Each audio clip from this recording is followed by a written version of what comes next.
Today we're making delicate meringue cookies. These are sugar-free and keto approved.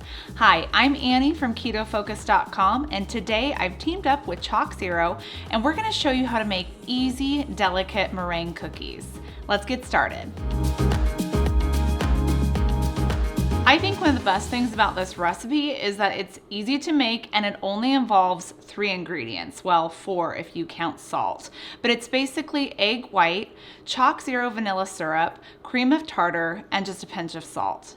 In a clean bowl, you're gonna add your egg whites. I'm using 4 egg whites. Make sure you don't get any yolk in this recipe. Any sort of yolk is actually gonna make your meringue fall flat. So any sort of fat, you wanna make sure you have a clean bowl and clean utensils so there's no trace of any fat left over from anything stuck to it. Next, add in cream of tartar. This is a 1/4 teaspoon, and then a pinch of salt. The cream of tartar will actually help stabilize your meringue, just stabilize that foamy egg yolk mixture so that it helps to form those stiff peaks and it doesn't fall flat.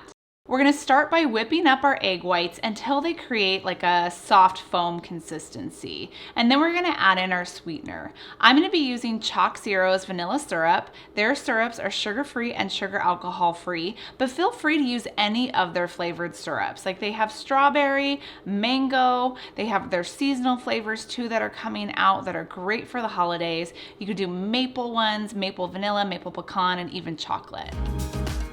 We're gonna slowly add in our syrup, just a little bit at a time while continuing to whip. And then continue whipping this up until very, very stiff peaks form. We're gonna whip it up so much that if you were to try to turn over the bowl, it does not even fall out.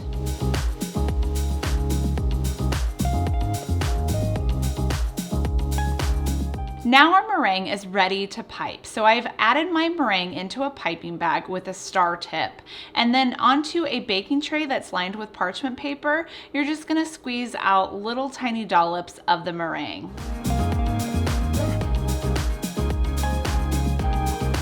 You don't have to space these too far apart because they're really not gonna spread out or rise that much, but you do wanna give them some space in between just to allow for even circulation and baking. You could also color these. So this batch, I'm adding in a little bit of red food coloring. I recommend using the gel-based food colorings, just so you're not adding any extra liquid that might make your meringue fall flat. And then whip that up, and then now you have a nice color.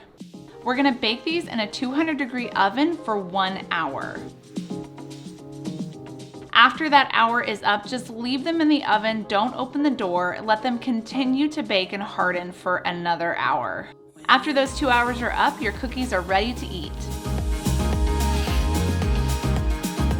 Thanks for watching. Don't forget to tag ChocZero with all of your photos of your beautiful keto meringue cookies.